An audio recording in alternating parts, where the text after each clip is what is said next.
محترم ساتھیو، گزشتہ سے پیوستہ جمعہ میں نے آپ کے سامنے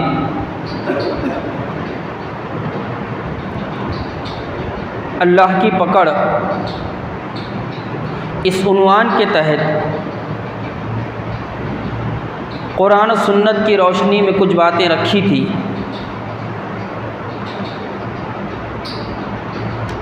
جہاں اللہ رب العالمین اس دنیا میں اپنے ظالم بندوں کی پکڑ کرتا ہے، مہلت دینے کے بعد، چھوٹ دینے کے بعد، جب وہ سدھرتے اور سنبھلتے نہیں، اسی طرح اللہ رب العالمین اپنے اہل ایمان بندوں کی آزمائشوں کے بعد جب وہ ایمان میں کھرے ثابت ہوتے ہیں، جب وہ اطاعت رسول اور اطاعت رب میں ثابت قدم اختیار کرتے ہیں، جب اہل ایمان اپنے ایمان کا کلی طور پر ثبوت دیتے ہیں، تو اللہ رب العالمین جو اس کا وعدہ ہے، اور اللہ رب العالمین کا وعدہ کیا ہے؟ وَكَانَ حَقًّا عَلَيْنَا نَصْرُ الْمُؤْمِنِينَ۔ اللہ رب العالمین نے اپنے اہل ایمان بندوں سے یہ وعدہ کیا ہے، اور اللہ رب العالمین اپنے وعدے کو پورا کرنے والا ہے، وہ اپنے وعدے کے خلاف نہیں کرے گا۔ ان اللہ لا یخلف المیعاد، بے شک اللہ رب العالمین اپنے وعدوں کو پورا فرمانے والا ہے۔ جو وعدے اس نے اپنے اہل ایمان بندوں سے کیے ہیں دنیا اور آخرت میں، جو مدد بھیجنے کا وعدہ اللہ رب العالمین نے کیا ہے، جو فتح سے امکنار کرنے کا وعدہ اللہ رب العالمین نے اپنے بندوں سے کیا ہے، ان وعدوں کو اللہ رب العالمین نے پورا کیا ہے اور انشاءاللہ قیامت تک پورا کرتا رہے گا۔ شرط یہ ہے کہ اہل ایمان بندے اللہ کی مدد کے حقدار بنے، وہ اعمال بجا لائیں، اپنی ذمہ داریوں کو سمجھ کر اس کو پورا کرنے کی کوشش کرے۔ اللہ رب العالمین نے جس مقصد کے تحت اس دنیا میں ان کو پیدا فرمایا ہے، وہ مقصد پورا کرے۔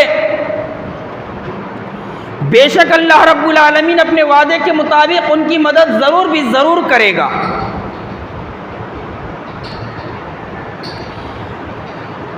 آج پوری دنیا میں صدائیں لگ رہی ہے، متی نصر اللہ، اللہ کی مدد کب آئے گی؟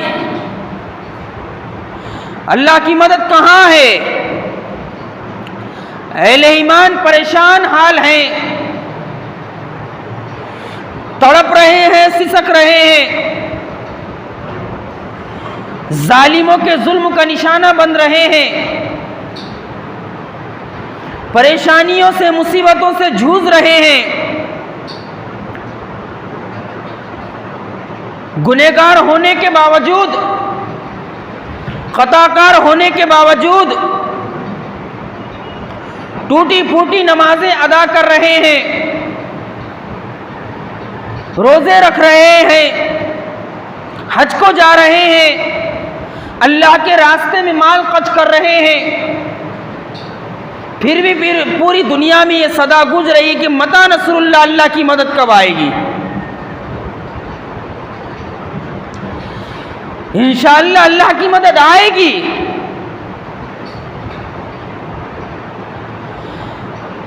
اللہ مدد بھیجے گا۔ جس طرح اللہ رب العالمین نے بدر میں مدد کو بھیجا تھا،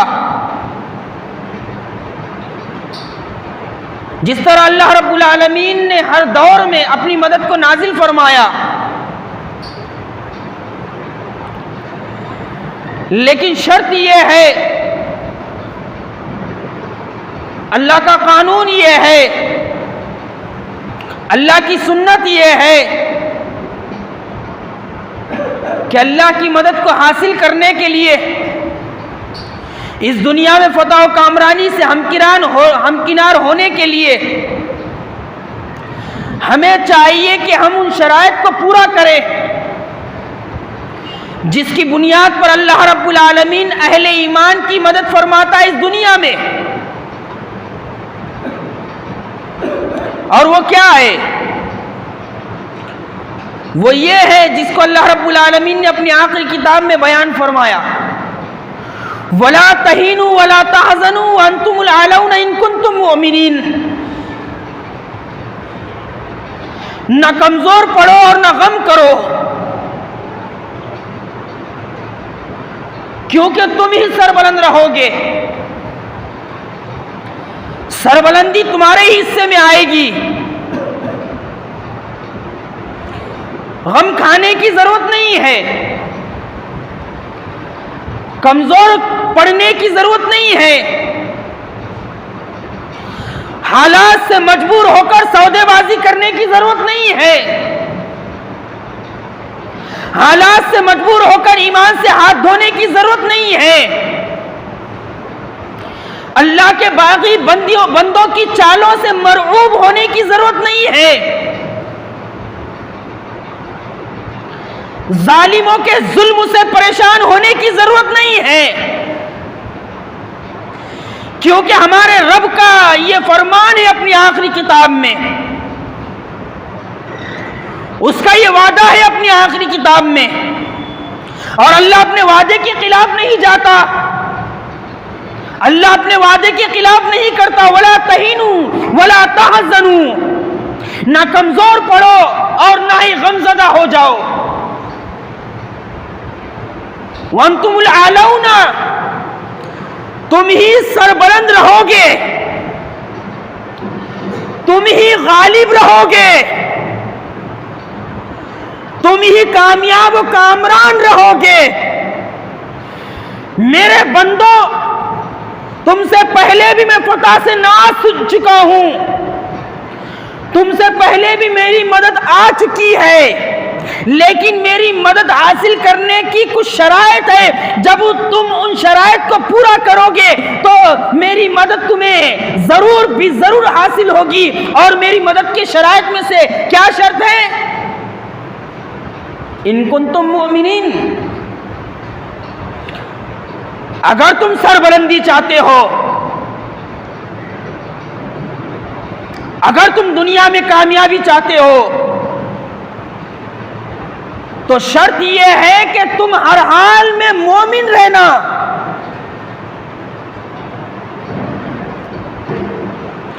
ہر حال میں اللہ کے فرما بردار رہنا، حالات کتنے ہی نازک ترین کیوں نہ ہو، مصیبتیں پریشانیاں کتنی ہی کیوں نہ آئیں، ظالم جتنا چاہے ظلم کر لے، وہ ظلم کر کے تھک جائے، لیکن تم ایمان پر جمنے میں نہ تھکو، تم ایمان پر جمنے میں کمزوری نہ دکھاؤ، آئے گی اللہ کی مدد، جس طرح بدر کے میدان میں آئی تھی، جس طرح حنین کے میدان میں آئی تھی، جس طرح تبوک کے میدان میں آئی تھی، جس طرح اللہ رب العالمین نے صحابہ اکرام کی دنیا میں مدد فرمائی تھی، انشاءاللہ العزیز ہماری بھی مدد فرمائے گا، لیکن شرط یہ ہے کہ ہم حقیقی مومن بن کر دکھائے، اللہ کے وعدوں کو حاصل کرنے کا اپنے اندر مادہ پیدا کرے، اللہ کی مدد کو حاصل کرنے کے شرائط اپنی زندگیوں میں پیدا کرے، اور اللہ کی مدد آتی ہے اور آئے گی انشاءاللہ۔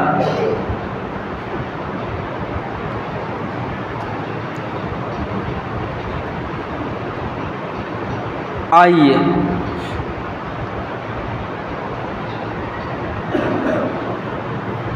سب سے پہلے مسند احمد کی ایک روایت سنتے ہیں۔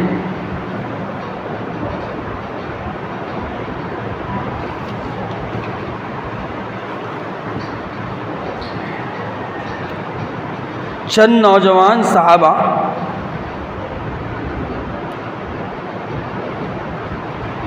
ایک جگہ بیٹھے ہوئے گفتگو کر رہے تھے۔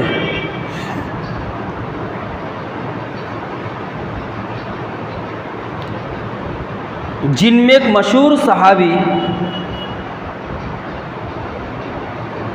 عبداللہ ابن سلام رضی اللہ تعالی عنہ بھی تھے۔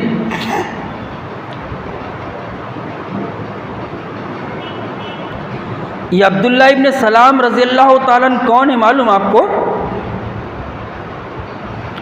حضرت عبداللہ ابن سلام کا تعلق یہودیوں سے تھا۔ عبداللہ ابن سلام رضی اللہ تعالیٰ عنہ یہودیوں کے بہت بڑے عالم تھے۔ مدینہ منورہ میں اس وقت تورات کے بہت بڑے عالم مانے اور جانے جاتے تھے حضرت عبداللہ ابن سلام رضی اللہ تعالیٰ عنہ۔ آئیے سب سے پہلے دیکھتے ہیں کہ حضرت عبداللہ ابن سلام رضی اللہ تعالیٰ عنہ اسلام میں ایمان میں داخل کیسے ہوئے۔ حضرت عبداللہ ابن سلام رضی اللہ تعالیٰ عنہ کہتے ہیں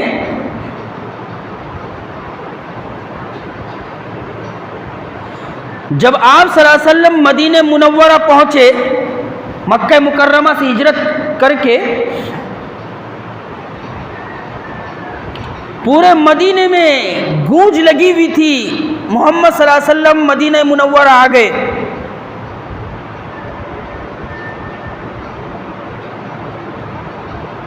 جوش و خروش تھا آپ صلی اللہ علیہ وسلم کا مدینہ منورہ آنے کی وجہ سے۔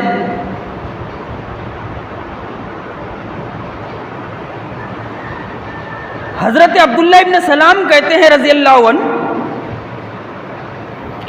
جب مجھے بھی پتا چلا کہ محمد صلی اللہ علیہ وسلم مدینہ منورہ آ چکے ہیں، میرے دل میں یہ خیال آیا کیوں نہ میں جا کر ملاقات کروں،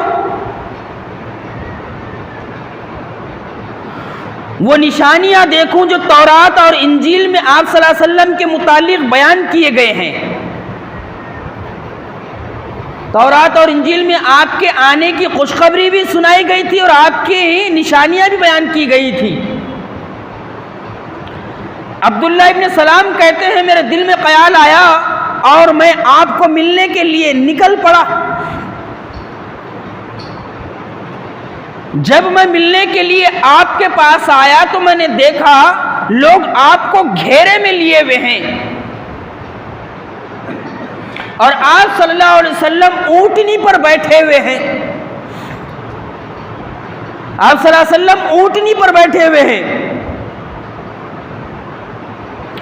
اور اس وقت اللہ کے رسول صلی اللہ علیہ وسلم لوگوں سے یہ فرما رہے تھے، لوگوں سے یہ کہہ رہے تھے، آپ کی زبان مبارک جو سب سے پہلے میں نے دعوت سنی وہ یہ الفاظ اللہ کے رسول صلی اللہ علیہ وسلم کے تھے۔ وہ کیا تھے؟ آپ صلی اللہ علیہ وسلم لوگوں سے کہہ رہے تھے، اے لوگوں آپس میں سلام کو عام کرو، آپس میں سلام کو پھیلاؤ۔ سلام یہ محبت بڑھانے کا ذریعہ ہے۔ حضرت عبداللہ ابن سلام فرماتے ہیں جب میں اللہ کے رسول صلی اللہ علیہ وسلم کے پاس پہنچا آپ فرما رہے تھے اے لوگوں آپس میں سلام کو عام کرو۔ دوسری بات اللہ کے رسول صلی اللہ علیہ وسلم یہ فرما رہے تھے، آپ نے یہ فرمائی دوسری بات، اور بھوکوں کو کھانا کھلاؤ، اللہ کے یتیم بندوں کا خیال رکھو، خود ہی پیٹ بھر کر نہ کھاؤ، بلکہ اللہ کے جو غریب بندے ہیں جن کو اللہ نے تمہاری آزمائش کے لیے بھیجا ہے، جو کھانے کو ترستے ہیں، جو پہننے کو ترستے ہیں، اللہ کے رسول صلی اللہ علیہ وسلم فرما رہے ہیں بھوکوں کو کھانا کھلاؤ۔ پھر آپ صلی اللہ علیہ وسلم نے تیسری جو بات ارشاد فرمائی وہ کیا ہے؟ حضرت عبداللہ ابن سلام کہتے ہیں آپ نے فرمایا اور رشتوں کو جوڑے رکھو، بلا وجہ رشتوں کو توڑنے کی کوشش نہ کرو، بلا وجہ رشتوں کو کاٹنے کی کوشش نہ کرو۔ پھر اللہ کے رسول صلی اللہ علیہ وسلم جو چوتھی بات بیان فرما رہے تھے، چوتھی نصیحت کر رہے تھے لوگوں کو، وہ کیا تھی؟ وہ یہ تھی کہ جب دنیا کے لوگ سوتے رہیں، جب دنیا کے لوگ نیند کی آغوش میں پہنچ جائیں، جب دنیا کے لوگ میٹھی نیند میں ہو تو تم اٹھ کر نماز ادا کرو، یعنی تہجد پڑھو۔ اب تہجد وہ پڑھے گا جو 5 وقت کی نماز کا پابند ہو، جس کو 5 وقت کی نماز پڑھنے کی توفیق ملتی ہو وہ تہجد کی کوشش کرے گا۔ فرض نماز کے بعد سب سے افضل نماز جس کا قرآن مجید میں ذکر آیا ہے وہ تہجد کی نماز ہے۔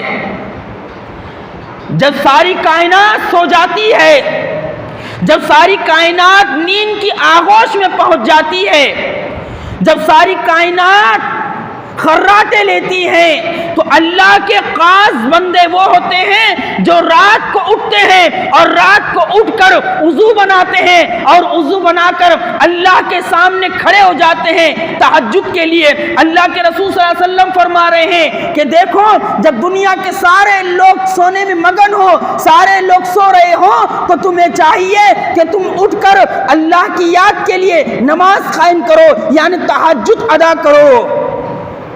پھر اللہ کے رسول صلی اللہ علیہ وسلم نے آگے کیا ارشاد فرمایا؟ آگے ارشاد فرمایا اگر تم ایسا کرو گے، جو نصیحتیں میں نے تم کو کی ہے ان نصیحتوں پر عمل پیرا ہو جاؤ گے، اپنی زندگیوں میں ان چیزوں کو لاؤ گے جو میں بیان کر رہا ہوں، تو اللہ رب العالمین تمہیں سلامتی کے ساتھ جنت میں داخل کرے گا، جنت میں داخل کرے گا۔ حضرت عبداللہ ابن سلام رضی اللہ تعالیٰ عنہ کہتے ہیں جب میں نے اللہ کے رسول سے پہلی بار ملاقات کی تو اللہ کے رسول صلی اللہ علیہ وسلم لوگوں کو یہ نصیحتیں کر رہے تھے۔ پھر میں آگے بڑھا، آگے بڑھنے کے بعد میں نے آپ کے چہرے کو دیکھا، میں نے آپ کے چہرے کو دیکھا،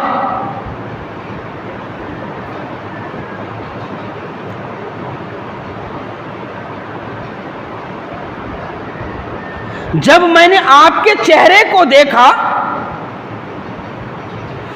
میں نے آپ کے اندر وہ تمام علامتیں دیکھ لی جو تورات اور انجیل میں اللہ تعالیٰ نے بیان فرمائی تھی، بیان فرمائی تھی۔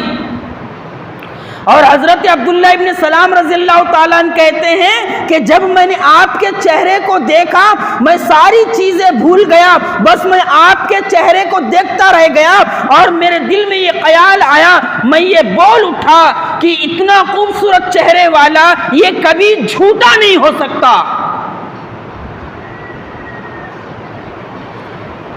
یہ چہرہ کبھی جھوٹا نہیں ہو سکتا۔ جب کسی کا چہرہ جھوٹا نہیں ہو سکتا تو کسی کی بات جھوٹے کیسے ہو سکتی ہے؟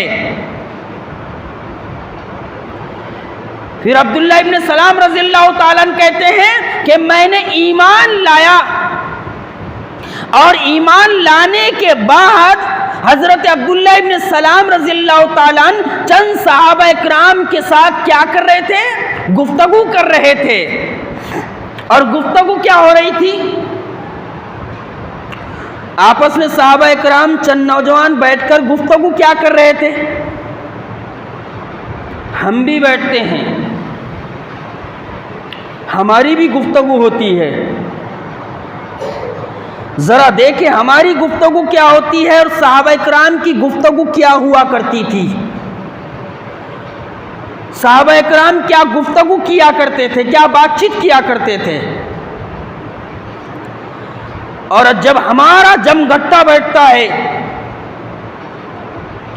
ہم مل بیٹھ کر بیٹھتے ہیں, تو ہماری بات چیت کیا ہوتی ہے, ذرا ہم اس پر دھیان دیں اچھے طریقے سے. حضرت عبداللہ ابن سلام رضی اللہ تعالیٰ عنہ اور چند نوجوان صحابہ کرام بیٹھے ہوئے ہیں اور بیٹھ کر گفتگو کر رہے ہیں. اور کیا گفتگو کر رہے ہیں؟ اسلام میں سب سے افضل عمل کون سا ہے؟ ہم نماز تو ادا کر رہے ہیں, ہم روزہ رکھ رہے ہیں, ہم اللہ کے راستے میں مال خرچ کر رہے ہیں, یہ ساری چیزیں ہم کر رہے ہیں, لیکن کوئی اور ہے افضل عمل جس کو ہم ادا کریں اللہ کی رضا کے لیے؟ دیکھیے صحابہ کرام کی سوچ کیا تھی, ان کی فکر کیا تھی, وہ بات چیت کیا کرتے تھے, ان کی گفتگو کا محور کیا ہوتا تھا. صحابہ کرام بیٹھ کر بات کر رہے ہیں کہ اسلام میں سب سے افضل عمل کون سا ہے تاکہ ہم اس کو بھی کر لیں. دوسرے صحابہ کہنے لگے بالکل صحیح بات ہے, ہمیں معلوم کرنا چاہیے اور افضل عمل کیا ہے اور بہتر عمل کیا ہے جس کو ہم ادا کریں اور اللہ کی رضا کا سرٹیفکیٹ حاصل کریں. لیکن صحابہ کرام کی نرالی شان تھی. صحابہ کرام کو جو مرتبہ اور مقام ملا یوں ہی نہیں مل گیا. وہ اپنے جی سے کوئی عمل نہیں کرتے تھے, اپنی رائے سے کوئی عمل نہیں کرتے تھے, بلکہ وہ اللہ کے رسول صلی اللہ علیہ وسلم کے حکم کا انتظار کرتے تھے کہ ہم اس بات پر عمل کریں یا نہ کریں. وہ یہ گفتگو تو کر رہے ہیں, یہ مشورہ تو کر رہے ہیں کہ سب سے افضل عمل کون سا ہے, ہم اور زیادہ نیک بن جائیں جس کو ادا کر کے, لیکن آپس میں کہہ کیا رہے ہیں کہ اس بارے میں ہم اللہ کے رسول صلی اللہ علیہ وسلم سے پوچھتے ہیں. لیکن سوال یہ پیدا ہوتا ہے کہ پوچھے گا کون؟ سوال یہ پیدا ہوتا ہے کہ کون پوچھے گا؟ صحابہ کرام ادب کے مارے اللہ کے رسول صلی اللہ علیہ وسلم سے پوچھا نہیں کرتے تھے. صحابہ کرام بہت زیادہ سوالات نہیں کیا کرتے تھے, بہت زیادہ سوالات پوچھنے سے منع کیا گیا ہے اللہ کی کتاب میں. اب صحابہ کرام کہنے لگے اللہ کے رسول صلی اللہ علیہ وسلم سے پوچھے گا کون کہ سب سے افضل عمل کون سا ہے؟ کہیں اگر ہم پوچھیں گے تو اللہ کے رسول کو برا نہ لگ جائے. یہ گفتگو صحابہ کرام کر رہے, اللہ کے رسول صلی اللہ علیہ وسلم کو پتہ نہیں ہے, لیکن اللہ رب العالمین صحابہ کرام کی یہ گفتگو سن رہا ہے. اللہ رب العالمین جانتا تھا کہ میرے بندے کس عمل کے بارے میں گفتگو کر رہے ہیں.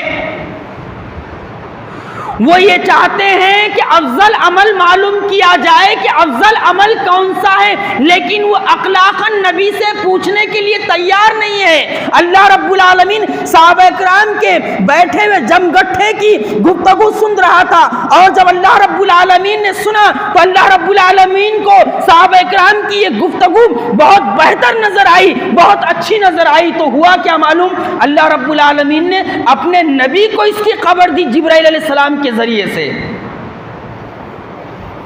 اپنے نبی کو خبر دی اللہ رب العالمین نے, جبرائیل امین کو بھیجا. مسند احمد کی صحیح روایت ہے ذرا غور سے سنیے صحابہ کرام کی کیا ذہنیت تھی، ان کی کیا گفتگو ہوتی تھی، ان کے کیا مشورے ہوتے تھے، اور میں اور آپ جب بیٹھتے ہیں ہماری کیا گفتگو ہوتی ہے، ہمارے کیا مشورے ہوتے ہیں، ہماری کیا جو ہے بات چیت ہوتی ہے۔ اللہ تعالیٰ نے اپنے نبی کو جبرائیل امین کے ذریعے سے یہ خبر دی کہ چند نوجوان صحابہ کرام بیٹھے ہوئے ہیں اور یہ گفتگو کر رہے ہیں کہ اللہ کے رسول سے جانے کون سا عمل اور زیادہ افضل ہے جس کو ہم کریں۔ اللہ کے رسول صلی اللہ علیہ وسلم نے ایک صحابی کو بھیجا، جب جبرائیل امین نے آ کر یہ خبر دی، کہا وہ جو فلاں مقام پر ہمارے کچھ نوجوان ساتھی بیٹھ کر گفتگو کر رہے ہیں، ان کو بلا کر لاؤ۔ یہ صحابی رسول اٹھ کر گئے اور جا کر کہا چلو اللہ کے رسول بلا رہے ہیں۔ اب جو بیٹھ کر گفتگو کر رہے تھے وہ ہکے بکے رہ گئے، کہنے لگے اللہ تعالیٰ نے ہماری گفتگو کی خبر اپنے نبی کو پہنچا دی، نبی کو دے دی۔ وہ ڈرتے ڈرتے اللہ کے رسول صلی اللہ علیہ وسلم کے پاس آئے، اللہ کے رسول صلی اللہ علیہ وسلم کے پاس آئے، اور انہی نوجوان صحابہ میں حضرت عبداللہ ابن سلام رضی اللہ تعالیٰ عنہ بھی تھے۔ وہ کہتے ہیں کہ ہم اللہ کے رسول صلی اللہ علیہ وسلم کے پاس آئے، اور جب پہنچے تو اللہ کے رسول صلی اللہ علیہ وسلم نے فرمایا تم جو بیٹھ کر گفتگو کر رہے تھے نا کہ کون سا عمل افضل ہے تاکہ ہم کریں، اس کی خبر اللہ رب العالمین نے مجھ کو دے دی ہے، اور اس گفتگو کو اللہ رب العالمین نے بہت زیادہ پسند فرمایا ہے، بہت زیادہ پسند فرمایا ہے۔ پھر اللہ کے رسول صلی اللہ علیہ وسلم نے ارشاد فرمایا کہ اس گفتگو کا جواب دینے کے لیے اللہ رب العالمین نے اس وقت سورہ صف نازل فرمائی، سورہ صف نازل فرمائی۔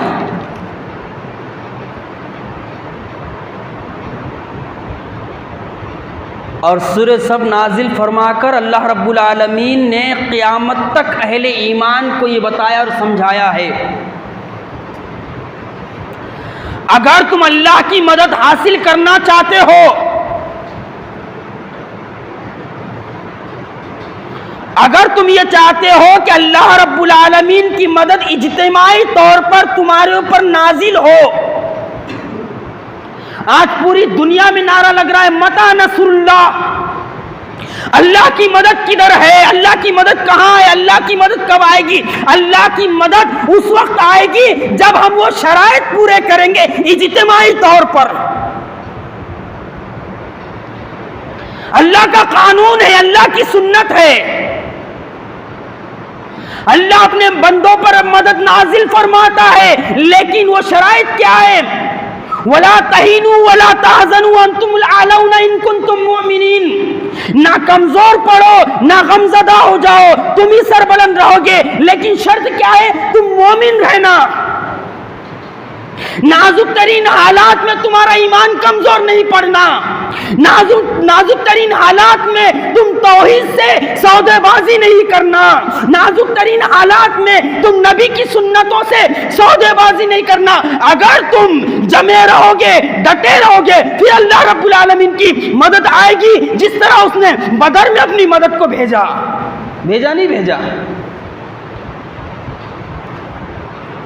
ہم ہاتھ پہ ہاتھ دھرے بیٹھے ہیں، جن لوگوں کو 5 وقت کی نماز پڑھنے کی توفیق نہیں، اللہ کی مدد حاصل ہو جائے گی؟ غور کرنے کا مقام ہے۔ اللہ رب العالمین نے جب صحابہ اکرام نے گفتگو کی افضل عمل کون سا ہے تو قرآن مجید کی سورت نازل فرمائی، اور وہ کون سی سورہ ہے؟ وہ سورہ صف ہے، 28 پارے کی۔ آئیے ذرا اس کا دوسرا رکوع دیکھتے ہیں۔ اللہ رب العالمین نے اس میں کیا بات ارشاد فرمائی؟ یا ایھا الذین آمنوا هل ادلکم علی تجارۃ تنجیکم من عذاب علیم۔ اے ایمان والو،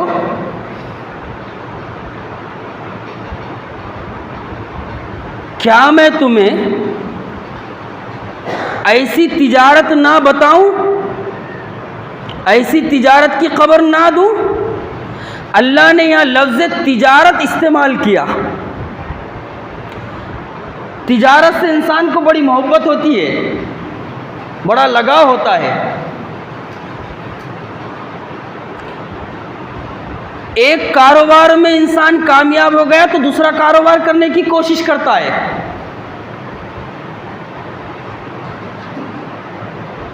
انسان کو جس چیز سے لگاؤ ہوتا ہے اسی لفظ کو اللہ رب العالمین نے یہاں ارشاد فرمایا۔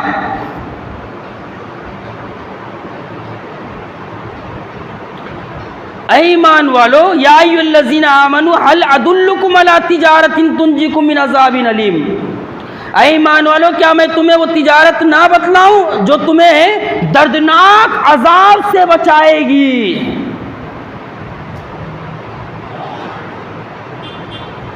دنیاوی تجارت ہم کو دنیاوی فائدہ پہنچاتی ہے اور فائدے کے ساتھ ساتھ نقصان میں بھی مبتلا کرتی ہے۔ تجارت سے انسان کو کبھی بہت زیادہ فائدہ ہوتا ہے تو کبھی بہت زیادہ نقصان ہو جاتا ہے، اور کبھی تو ایسا ہوتا ہے کہ تجارت میں مگن ہو کر انسان اللہ کی یاد سے پرے ہو جاتا ہے، اللہ کی کتاب سے دور ہو جاتا ہے، اللہ کے ذکر سے دور ہو جاتا ہے۔ لیکن اللہ رب العالمین یہاں یہ بات ارشاد فرما رہا ہے، یا ایھا الذین آمنوا هل ادلکم علی تجارۃ تنجیکم من عذاب علیم، اے ایمان والو میں تمہیں ایک ایسی تجارت بتاتا ہوں اگر تم وہ تجارت کرو گے تمہیں نقصان ہوگا ہی نہیں، دنیا میں بھی نہیں اور آخرت میں بھی نہیں۔ نقصان والی تجارت اللہ رب العالمین نے بتائی نہیں۔ دنیاوی جو تجارت ہے اس میں نفع بھی ہو سکتا ہے، نقصان بھی ہو سکتا ہے، اور انسان کو تجارت میں فائدہ ہوا تو شیطان انسان کو اللہ سے دور بھی لے جا سکتا ہے۔ لیکن اللہ رب العالمین نے کیا یہ بات ارشاد فرمائی؟ میں ایک تجارت بتاتا ہوں، مجھ سے ایک تجارت کرو، اللہ سے تجارت۔ واللہ اللہ تعالیٰ کہہ رہا ہے میرے بندو مجھ سے تجارت کرو، اور اللہ تعالیٰ سے تجارت کرو گے تو کیا فائدہ ہوگا؟ اللہ رب العالمین نے آگے ارشاد فرمایا تجارت کیا کرنا ہے اور اس تجارت سے فائدہ کیا ہوگا؟ تنجیکم من عذاب علیم، اگر تم اللہ رب العالمین سے تجارت کرو گے تو اللہ تعالیٰ تمہیں دردناک عذاب سے بچا لے گا دنیا اور آخرت میں۔ دنیا اور آخرت کے عذاب سے بچنے کے لیے اے میرے بندو مجھ سے تجارت کرو، اور وہ تجارت کیا ہے؟ اللہ رب العالمین آگے ارشاد فرماتا ہے تؤمنون باللہ، تم اللہ پر ایمان لاؤ۔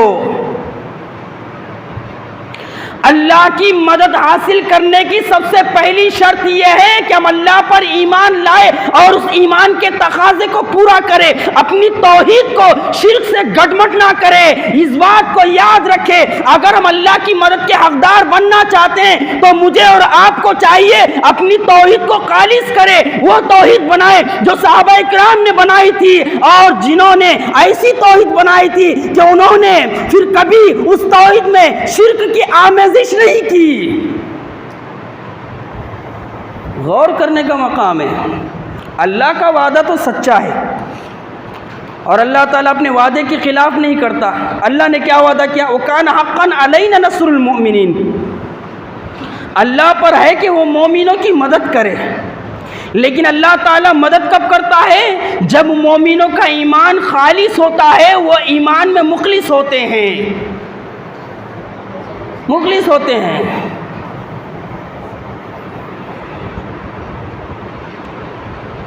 پانچ وقت کی نماز پڑھتے ہم، پانچ وقت کی نماز پڑھتے، ہر نماز کی ہر رکعت میں اللہ تعالیٰ سے یہ عہد کرتے، کیا عہد کرتے؟ ایاک نعبد و ایاک نستعین، اے اللہ ہم تیری ہی عبادت کرتے ہیں اور تجھی سے مدد مانگتے ہیں۔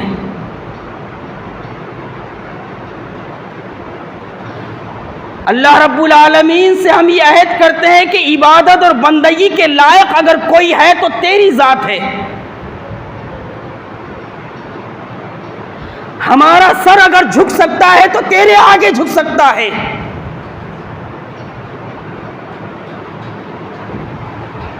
ہم لو لگا سکتے ہیں تو تجھ سے لگا سکتے ہیں.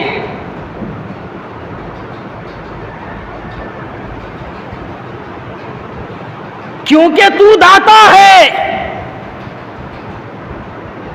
اللہ تو غریب نواز ہے. اللہ تو بادشاہوں کا بادشاہ ہے. تو شہنشاہوں کا شہنشاہ ہے. ایاک نعبد و ایاک نستعین.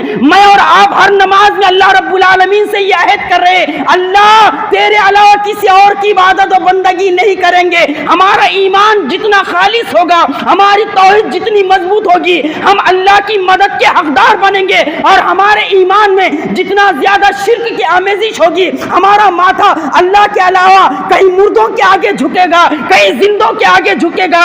ہم اللہ کے علاوہ کسی اور سے لو لگائیں گے, ہم اللہ کے علاوہ کسی اور پہ بھروسہ کریں گے, ہم اللہ کے علاوہ کہیں سیاسی لیڈروں کے اوپر بھروسہ کریں گے, کہیں اپنی طاقت پر بھروسہ کریں گے, کہیں اپنے اسلحے پر بھروسہ کریں گے. تو یہ ایمان کی کمزوری اللہ کی مدد کو روکنے کا ذریعہ ہے. سب سے پہلی شرط کیا ہے اللہ کی مدد حاصل کرنے کا؟ کب آتی ہے اللہ کی مدد؟ جب ہمارا ایمان مضبوط ہوتا ہے. اور اہل ایمان کا ایمان کتنا مضبوط ہے ذرا گھوم پھر کر دیکھ لو.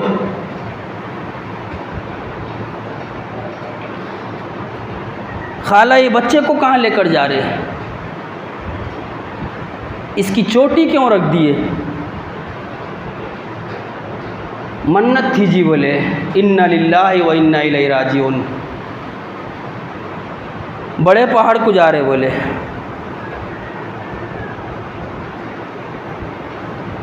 ہو رہا ہی نہیں تھا. بولے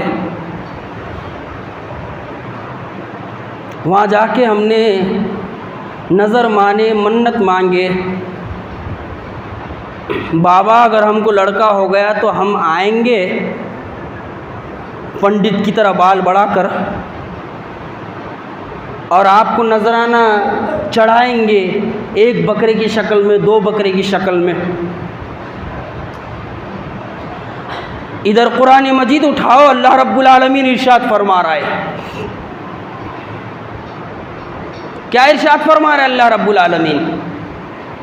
اللہ رب العالمین کہہ رہا ہے سورہ رعد میں اللہ تعالیٰ ہی ہے جسے چاہتا ہے بیٹے دیتا ہے اور جسے چاہتا ہے بیٹیاں دیتا ہے, اور جسے چاہتا ہے دونوں ملا جلا کر دیتا ہے, اور جسے چاہتا ہے باج رکھ دیتا ہے. ہم نے بیٹوں کو دینے والا کس کو سمجھا؟ بڑے پہاڑ والوں کو. ہے ہمارے ایمان کی حالت.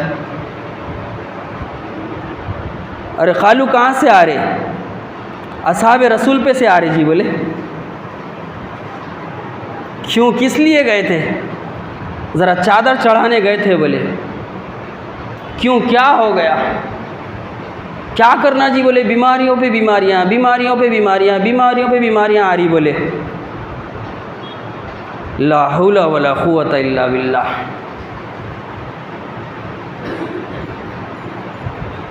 قرآن مجید پڑھتے تو ہم کو پتہ چلتا ما اصاب من مصیبت فباذن اللہ, کہ تم پر جو مصیبت آتی ہے وہ اللہ کے اذن سے آتی ہے, اصحاب رسول کے اذن سے نہیں, محبوب سبحانی کے اذن سے نہیں, خواجہ غریب النواز کے اذن سے نہیں. ما اصاب من مصیبت باذن اللہ, تمہارے اوپر جو مصیبتیں آتی ہے وہ اللہ کے حکم سے آتی ہے. ہم نے مانا کب اللہ کو؟ پھر اللہ کی مدد کے حقدار یارو بنیں گے کیسے ہم؟ سب سے پہلی شرط میں پھیلے میں اور آپ, سب سے پہلے تو ہم اپنے عقیدے کو, اپنے ایمان کو درست کریں. اگر اللہ کی مدد چاہتے ہیں, اللہ کی مدد چاہتے ہیں. صحابہ اکرام اور صحابیات کی کیا حالت تھی؟ ابو جہل بیٹھا ہوا ہے,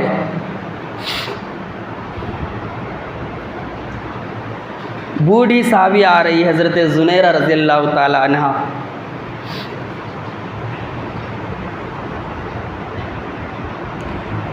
ایمان لانے کی پاداش میں اتنی تکلیفیں پہنچائی گئی، اتنی مصیبتوں میں ڈالا گیا حضرت زنیرہ رضی اللہ تعالی عنہ کو. اندھی ہو گئی. ایک مرتبہ جا رہی ہے، ابو جہل بیٹھا ہوا ہے. کہا زنیرہ کیا حالت ہے؟ حضرت زنیرہ رضی اللہ تعالی عنہ بوڑھی صحابیہ کہنے لگی اے ابو جہل، آواز سے سمجھ گئے ابو جہل ہے. کہو ابو جہل اللہ کے فضل کرم سے اچھی ہوں. کہنے لگا کئی کی اچھی ہے؟ لات و منات کی مار تجھ پر پڑی ہے، تو نے لات اور منات کو چھوڑ دیا جس کی وجہ سے تو اندھی ہو گئی ہے. کہنے لگی واللہ ابو جہل، اندھا کرنا اور بینا کرنا، روشنائی دینا میرے رب کا کام ہے. ابو جہل کہنے لگا اگر تیرے رب کا کام ہے تو تیرے رب سے فریاد کر کے مجھے بینائی لوٹا دے، مجھے آنکھیں لوٹا دے. حضرت زنیرہ رضی اللہ تعالی عنہ کا ایمان دیکھیے اور ان کی توحید دیکھیے. کہنے لگی اے ابو جہل، امتحان لینا رب کا کام ہے، بندوں کا کام نہیں ہے. امتحان تو رب لیتا ہے، بندے نہیں لیا کرتے. ابو جہل کہنے لگا واللہ تیرا رب کیسا ہے؟ تو کس رب کو مانتی ہے؟ اگر وہ رب ہوتا تو تیری آنکھیں لوٹا دیتا. حضرت زنیرہ رضی اللہ تعالی عنہ ہاتھ اٹھا کر کہنے لگی واللہ اے اللہ رب العالمین، اب تو تیری توحید پر بات آ چکی ہے. ابو جہل چاہتا ہے تیری قدرت کا کرشمہ دیکھے. اللہ رب العالمین میں تجھ کو مانتی ہوں، تیرے علاوہ کسی اور کو نہیں مانتی. میں جانتی ہوں کہ تو ہی روشنائی دینے والا ہے، میں جانتی ہوں تو ہی بصارت دینے والا ہے، میں جانتی ہوں تو ہی اندھا کرنے والا ہے. اے اللہ رب العالمین، لیکن میں تیری توحید کا کرشمہ دیکھنا چاہتی ہوں، تیری قدرت کا کرشمہ دیکھنا چاہتی ہوں. حضرت زنیرہ رضی اللہ تعالی عنہ نے ہاتھ اٹھایا اور ہاتھ اٹھا کر کہا یا اللہ میری آنکھیں لوٹا دے تاکہ ابو جہل اور منات اور حبل ذلیل و خوار ہو جائے اور تیری توحید کا چرچا ہو جائے. ہاتھ گھمانے سے پہلے ہی حضرت زنیرہ کی آنکھیں آ گئی. واللہ علی کل شیء قدیر. اللہ اپنے بندوں کی مدد پر قادر ہے بھائی. شرط یہ ہے کہ بندے بن جائیں. بندے اپنی بندگی کا حق تو ادا کرے، بندے اللہ سے لو تو لگائے. واللہ ہمارا ایمان تو اللہ خیر کرے. اللہ کو بھی مان رہے، انڈے پر بھی ایمان ہے، اللہ کو مان رہے دھاگوں پر بھی ایمان ہے.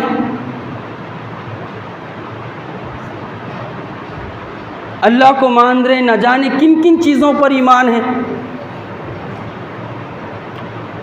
ارے یہ ناریل اور یہ لیمو مرچی کیوں لٹکائے؟ وہ ذرا نیا گھر بنائے جی. بولے ہمارے بابا بولے کیا بولے تمہارے بابا؟ نیا گھر بنائے تو ایک طرف ناریل لٹکانا، دوسری طرف ہری مرچی اور لیمو لٹکا دینا. پھر کیا ہوتا؟ تہاری پکتی کی بریانی پکتی؟ ہوتا کیا؟ نہیں جی. بولے گھر کو نظر نہیں لگتی. انا للہ و انا الیہ راجعون. جو ناریل اپنے آپ کو سڑانے سے نہیں بچا سکتا وہ گھر کو نظر لگانے سے بچائے گا. واللہ اس عقیدے کے ساتھ اللہ کی مدد حاصل کریں گے تو کیسا کریں گے مجھے بتاؤ آپ. ہمارے عقیدے اتنے کمزور ہو چکے. اللہ خیر کرے. ہتھیلی کھجائی تو کیوں کھجائی؟ کھجائی ہوگی بھائی، کوئی بیماری ہو گئی ہوگی.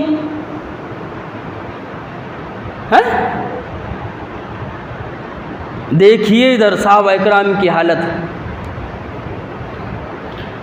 اگر میں اور آپ اللہ کی مدد حاصل کرنا چاہتے ہیں، سب سے پہلی جو چیز ہے وہ یہ ہے کہ میرا اور آپ کا عقیدہ درست رہنا، میرا اور آپ کا ایمان درست ہونا اللہ کی ذات پر، اس کی صفات پر، اس کے اختیارات پر۔ یہ پہلی سیڑھی ہے اللہ کی مدد حاصل کرنے کے لیے، اور صحابہ اکرام نے رضی اللہ تعالیٰ عنہم اجمعین اس کا ثبوت دیا ہے، اس کا ثبوت دیا ہے۔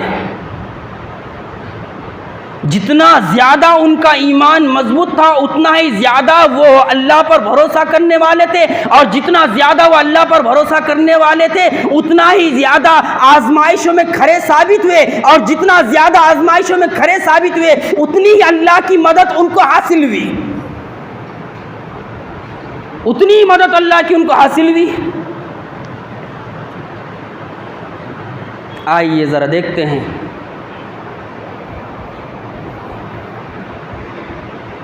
حضرت خبیب رضی اللہ تعالیٰ عنہ، مشرکین مکہ نے پکڑ لیا حضرت خبیب رضی اللہ تعالیٰ عنہ کو،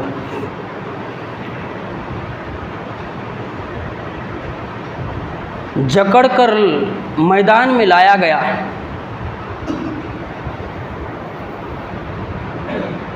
مشرکین مکہ کے لوگ ڈھول پیٹتے ہوئے حضرت خبیب کو لا رہے ہیں، شور مچاتے ہوئے۔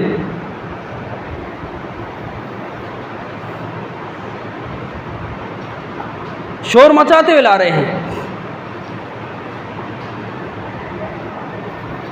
حضرت خبیب رضی اللہ تعالیٰ عنہ کو ایک مقام پر کھڑا کیا گیا لا کر،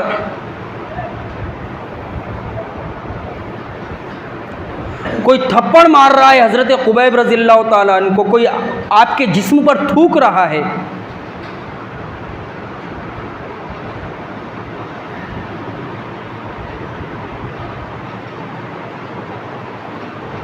کوئی نیزے کی انی چبا رہا ہے۔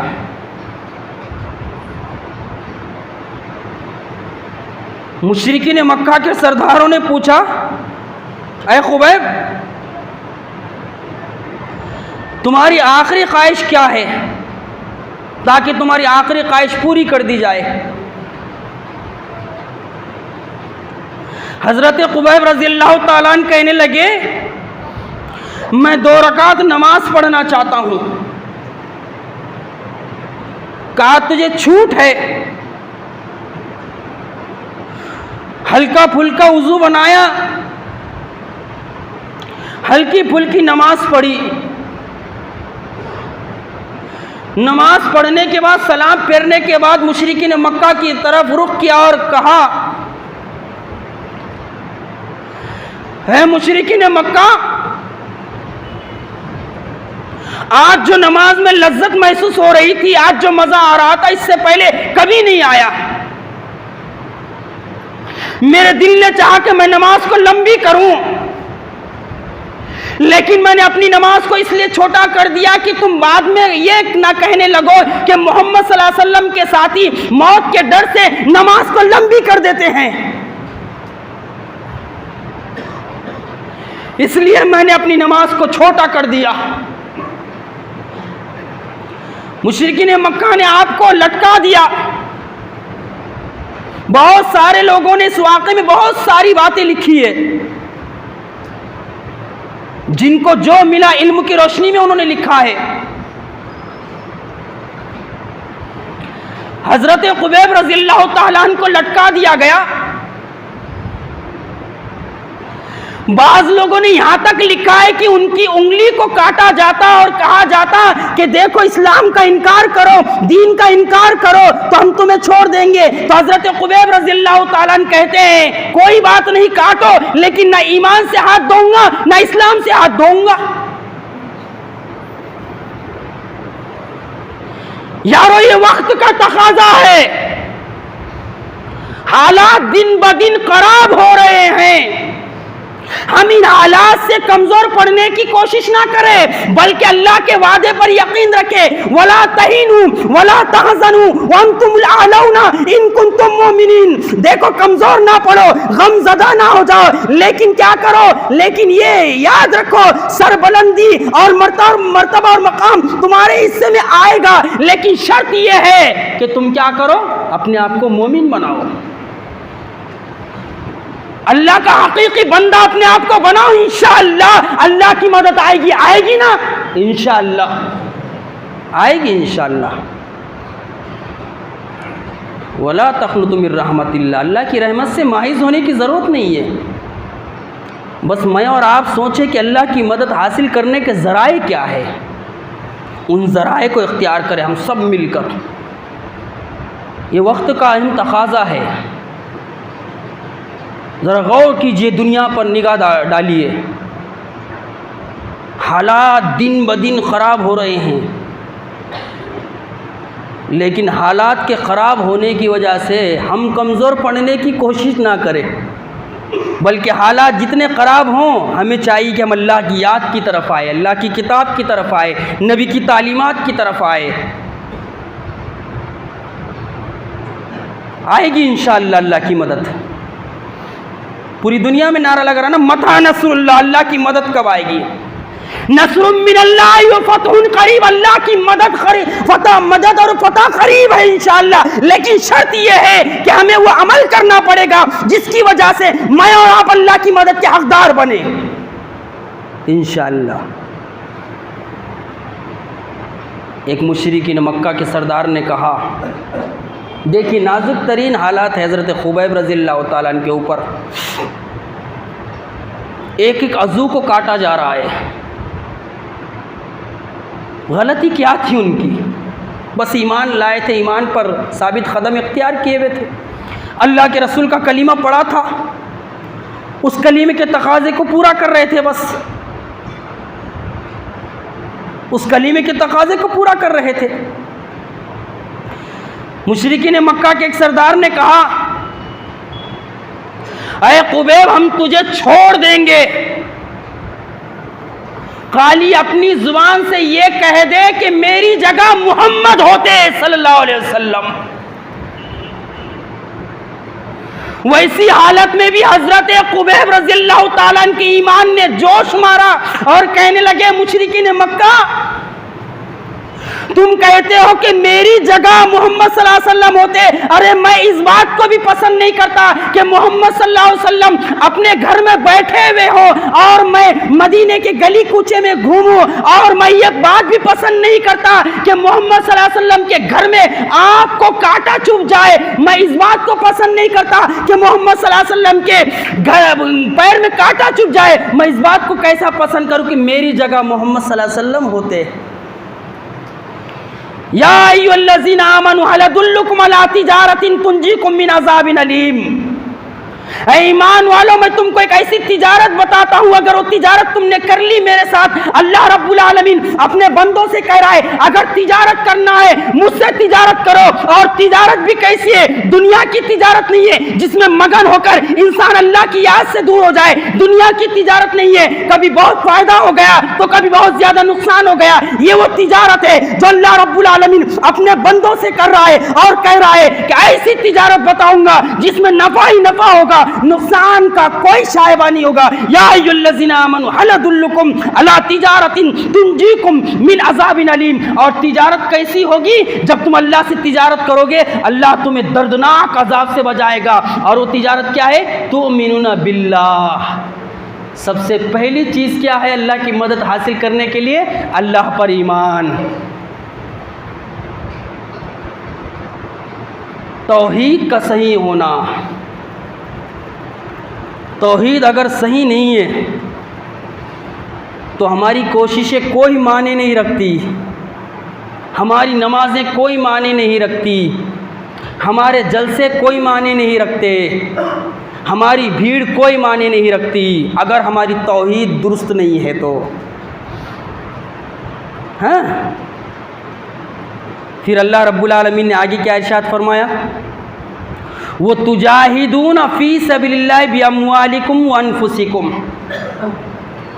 اور اللہ کے راستے میں جد و جہد کرو، اپنے مالوں کے ساتھ اور اپنے نفسوں کے ساتھ، اپنی جانوں کے ساتھ۔ اللہ کی مدد حاصل کرنے کی دوسری شرط کیا ہے کہ ہم اللہ کے راستے میں جد و جہد کریں، اللہ کے دین کو خود بھی سیکھے اور اللہ کے دیگر بندوں کو اللہ کے دین کی طرف بلائے، اللہ کی کتاب کی طرف بلائے اور اللہ کے دین پر چلنے کی کوشش کرے، چاہے جائے کہ اللہ کے دین پر چلنے میں کتنی مشکلات کا سامنا کرنا پڑے، خود بھی ثابت قدمی اختیار کرے اور صبر کا مظاہرہ کرے اور اللہ کے دیگر بندوں کو بھی ثابت قدمی کی تعلیم دے۔ وَتُجَاهِدُونَ فِي سَبِيلِ اللَّهِ، اور اللہ کے راستے میں جد و جہد کرو، اور جد و جہد کیسی کرو؟ انتھک کوشش کرو، انتھک کوشش۔ اور جب ہم اللہ کے دین سے روگردانی اختیار کریں گے تو کیا ہوگا معلوم؟ چلیے ایک روایت سناتا ہوں جو طبرانی میں آئی ہے، جس کے راوی حضرت ابوبکر صدیق رضی اللہ تعالیٰ عنہ یار غار۔ حضرت ابوبکر صدیق رضی اللہ تعالیٰ عنہ کہتے ہیں کہ اللہ کے رسول صلی اللہ علیہ وسلم نے ارشاد فرمایا، ذرا غور سے سنیں اور خاص کر نوجوان طبقہ غور سے سنیں، اللہ کے رسول کیا فرما رہے ہیں۔ اللہ کے رسول صلی اللہ علیہ وسلم نے فرمایا، جب تم اللہ کے دین کے معاملے میں جد و جہد کرنا چھوڑ دو گے، اسلام کی خاطر جان و مال سے قربانی دینا چھوڑ دو گے۔ محدثین نے اس روایت کو صحیح قرار دیا ہے جو طبرانی کی ہے۔ اللہ کے رسول فرما رہے ہیں، جب اسلام کی خاطر تم مال و جان کی قربانی دینا چھوڑ دو گے، اللہ رب العالمین تم پر عذاب مسلط کرے گا۔ اب اس حدیث میں عذاب کی تعین نہیں کی اللہ کے رسول صلی اللہ علیہ وسلم نے، کون سا عذاب مسلط کرے گا۔ اس کے بعد والی روایت دیکھیے جو ابو داؤد میں آئی ہے، اللہ کے رسول صلی اللہ علیہ وسلم نے جس میں ارشاد فرمایا، کیا ارشاد فرمایا کہ جب تم اینا کے ساتھ کاروبار کرنے لگ جاؤ گے، جب تم سودی کاروبار میں پڑ جاؤ گے، ناجائز طریقے سے کاروبار کرنے لگ جاؤ گے، جب تم بیلوں کی دم پکڑ لو گے، جب تم دنیا میں مگن ہو جاؤ گے، دنیا پرستی تمہاری زندگی کا حصہ بن جائے گا، دن ہوگا تو دنیا نظر آئے گی، رات ہوگی تو دنیا نظر آئے گی۔ اللہ کے رسول فرما رہے ہیں، ابو داؤد کی روایت ہے، یہ میرا کہنا نہیں ہے، اللہ کے رسول کا فرمان ہے کہ جب تم اینا کے ساتھ کاروبار کرنے لگ جاؤ گے، بیلوں کی دم پکڑ لو گے اور اس کے ساتھ ساتھ اللہ کے دین کی خاطر جاں پیشانی کرنا چھوڑ دو گے، مالی قربانی کرنا چھوڑ دو گے، جانی قربانی کرنا چھوڑ دو گے، اللہ تعالیٰ تم پر عذاب مسلط کرے گا۔ کون سا عذاب مسلط کرے گا؟ محکومی اور ذلت کا عذاب مسلط کرے گا۔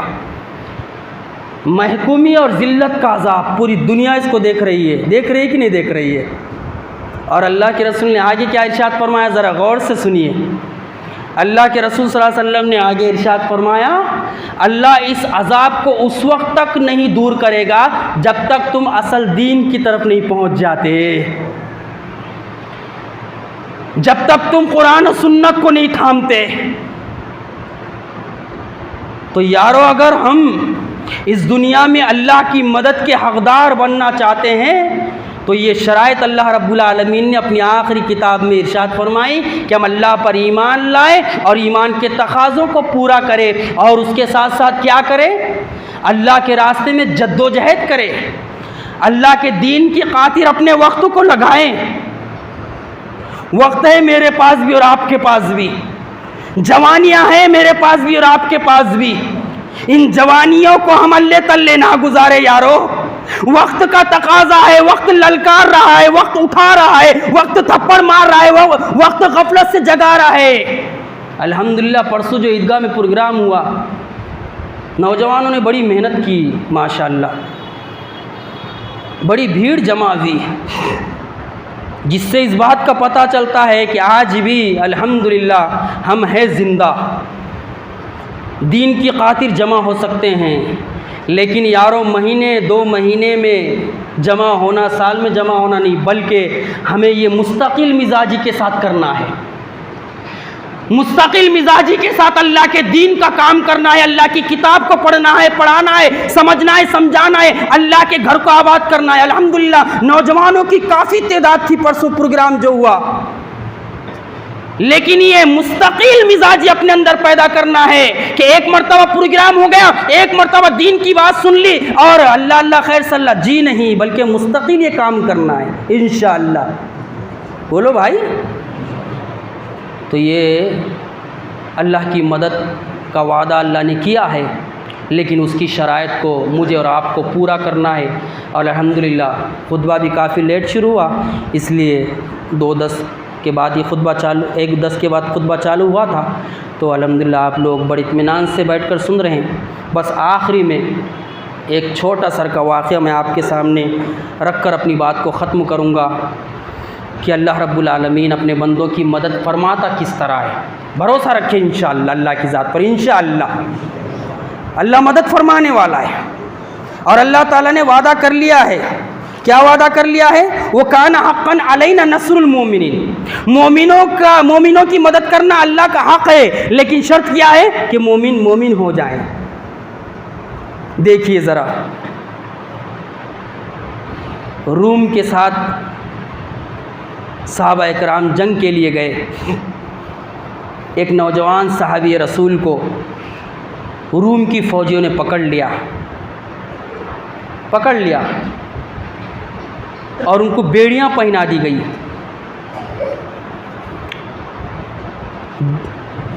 جس کا بیٹا تھا اس ماں کو پتہ چلا، اس باپ کو پتہ چلا کہ ہمارے بیٹے کو روم کی حکومت نے پکڑ لیا ہے، نوجوان بچہ ہے۔ وہ روتے ہوئے اللہ کے رسول صلی اللہ علیہ وسلم کے پاس آئے، آ کر کہنے لگے یا رسول اللہ، میرے بچے کو پکڑ لیا ہے۔ ماں کہنے لگی اب ہم کیا کریں؟ اللہ کے رسول صلی اللہ علیہ وسلم نے کیا کہا دیکھو، اللہ کے رسول صلی اللہ علیہ وسلم نے فرمایا استغفار کرو اور اللہ تعالیٰ سے کثرت سے دعا کرو۔ ان حالات میں مجھے اور آپ کو بھی استغفار کرنے کی ضرورت ہے، میں بھی اور آپ بھی اپنے گناہوں کی معافی مانگے، میں بھی اور آپ بھی اللہ سے بکثرت دعا کریں۔ یہ اللہ کے رسول کا طریقہ ہے۔ اس ماں باپ کو اللہ کے رسول نے فرمایا کثرت سے استغفار کرو، اللہ تعالیٰ سے دعا کرو، اللہ تعالیٰ راستہ پیدا کرنے والا ہے۔ وہ ماں باپ گئے، لکھنے والوں نے لکھا ہے کہ رات بھر وہ اللہ تعالیٰ سے استغفار کرتے رہے، اللہ تعالیٰ سے مناجات کرتے رہے، اللہ تعالیٰ سے دعا کرتے رہے۔ ان کا نوجوان بیٹا کہتا ہے، وہ صحابی رسول کہتے ہیں اچانک بیڑیاں ٹوٹ گئی، اور جب بیڑیاں ٹوٹ گئی میں جو ہے اونٹوں کے طویلے کی طرف گیا، وہاں سے میں نے ایک اونٹنی لیا، اس اونٹنی پر سوار ہوا، اس اونٹنی پر سوار ہو کر میں مدینے کی طرف نکلا، اور مدینے کی طرف نکلنے کے ساتھ ساتھ جب میں نے اونٹنی لیا تو بہت سارے اونٹ میرے ساتھ چلتے آ گئے، اور میں چلتے چلتے مدینہ منورہ پہنچ گیا۔ مدینہ منورہ پہنچا، رات میں صبح فجر میں اللہ کے رسول صلی اللہ علیہ وسلم سے میں ملا، میرے ماں باپ ملے، اور میں نے اللہ کے رسول صلی اللہ علیہ وسلم سے کہا یا رسول اللہ، اللہ تعالیٰ نے میری مدد فرمائی، اللہ تعالیٰ نے میری مدد اس طرح فرمائی کہ میری بیڑیاں ٹوٹ گئی۔ تو اللہ کے رسول صلی اللہ علیہ وسلم نے فرمایا تیرے ماں باپ نے تیرے لیے استغفار کیا تھا، دعا کی تھی، جس کا نتیجہ ہے یہ کہ تیری بیڑیاں ٹوٹ گئی۔ تو بعض مفسرین کہتے ہیں اسی بارے میں اللہ رب العالمین نے یہ آیت ارشاد فرمائی وَمَن يَتَّقِ اللَّهَ يَجْعَل لَّهُ مَخْرَجًا وَيَرْزُقْهُ لَا يَحْتَسِبُ، کہ دیکھو اور جو اللہ سے ڈرتا ہے اللہ اس کے لیے نکلنے کا راستہ پیدا فرماتا ہے، اور ایسی جگہ سے روزی دیتا ہے جہاں اس کا گمان بھی نہیں گیا تھا۔ اسی واقعے کے اور اسی جو ہے سلسلے میں اللہ تعالیٰ نے یہ آیت نازل فرمائی، جس میں اللہ رب العالمین نے یہ بات بتا دی اور سمجھا دی ہے، جو ہمارے بندے بن جاتے ہیں، ہم سے ڈر کر زندگی گزارتے ہیں، اللہ رب العالمین ان کے لیے راستے پیدا کرتا ہے اور ان کو رزق وہاں سے دیتا ہے جہاں ان کا گمان بھی نہیں جاتا۔ تو یہ چند باتیں میں نے آپ کے سامنے رکھ دی کہ اللہ کی مدد کس طرح اور کیسے آئے گی۔ انشاءاللہ جو بچا ہوا موضوع ہے اس سے زیادہ اہم ہے، آئندہ جمعہ جب موقع ملے گا تو میں آپ کے سامنے رکھوں گا۔ اللہ رب العالمین سے دعا ہے کہ اللہ رب العالمین آپ کے بیٹھنے کو قبول فرمائے، میرے سنانے کو قبول فرمائے۔ اللہ جس اخلاص کے ساتھ میں نے بات رکھی ہے اسی اخلاص کے ساتھ ہم تمام کو سمجھنے کی توفیق عطا فرمائے۔ رب العالمین ہم سب کو اپنے آپ کو تبدیل کرنے کی توفیق عطا فرمائے، تیری کتاب سے، تیری یاد سے، تیرے گھروں سے جڑنے کی توفیق عطا فرمائے۔ رب العالمین مسلمانوں کے اوپر جہاں جہاں ظلم ہو رہا ہے اپنے فضل خاص سے اس کو دور فرما دے، اور رب العالمین تیرے دشمنوں کی ہر چال کو ناکام فرما دے، اور ہم سب کو تیری مدد کا حقدار بنا دے، اور وہ شرائط پورے کرنے کے قابل بنا دے جن شرائط کو تو نے اپنی آخری کتاب میں بیان فرمایا ہے۔ وما علینا الا البلاغ۔ والسلام علیکم ورحمۃ اللہ وبرکاتہ۔